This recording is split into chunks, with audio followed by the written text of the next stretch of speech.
Hello mga brothers, welcome back to my YouTube channel.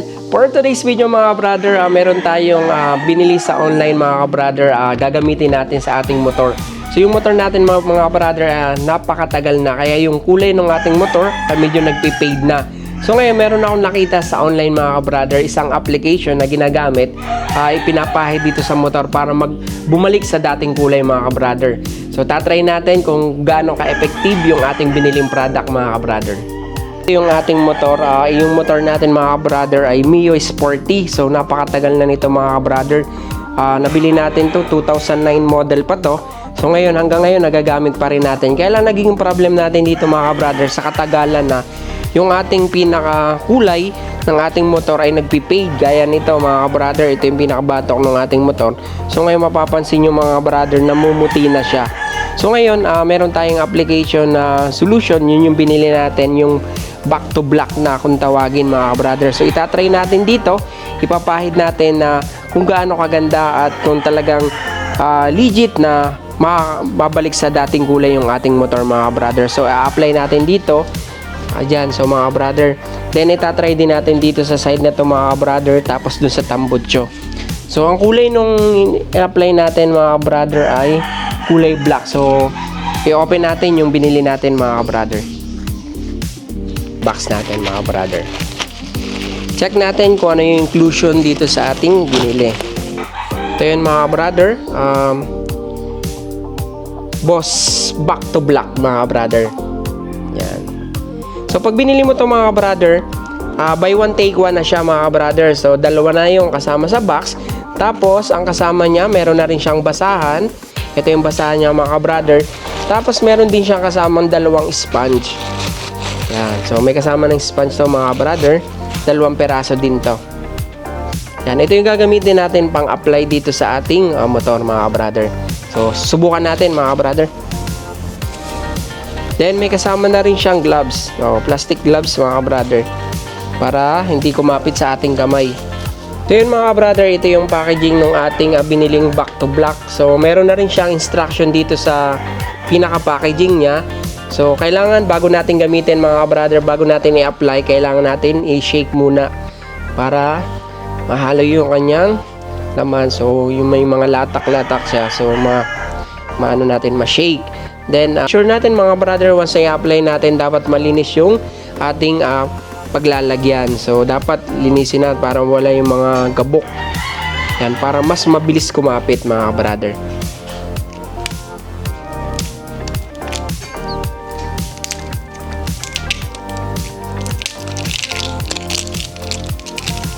Try natin mga brother kung gaano ka-effective yung ating binili mga brother.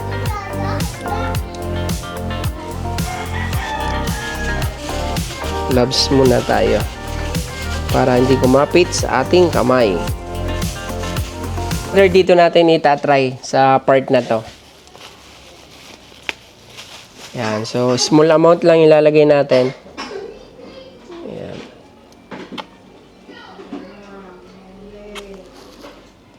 Yan. Ito mga brother, try natin dito sa side na to.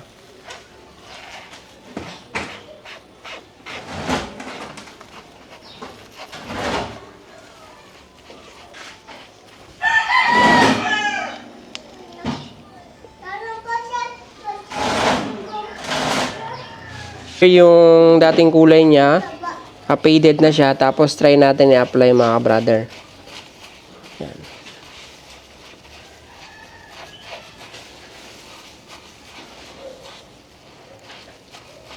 Yan o mga brother.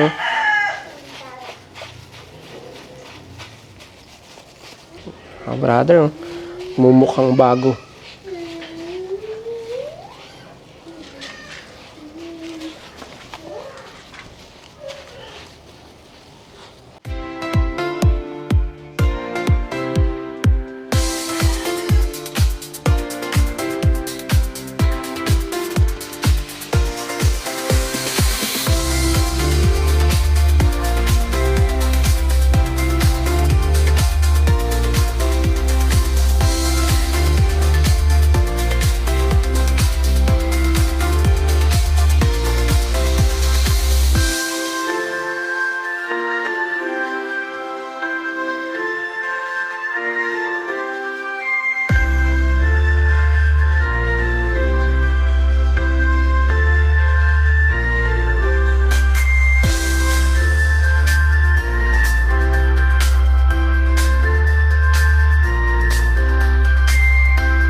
So yun mga brother, tapos na natin i-apply yung ating back to black na binili mga brother. So nagmukhang bago na siya mga brother.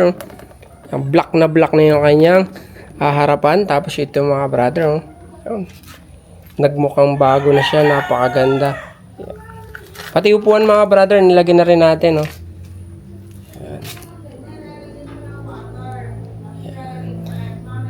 Napakaganda mga brother. Nagmukhang bago yung ating motor mga brother. Sa mga gustong umorder mga brother, mag-iwan lang ako dyan ng link sa baba mga brother. Pwede kayong umorder dyan sa baba mga brother.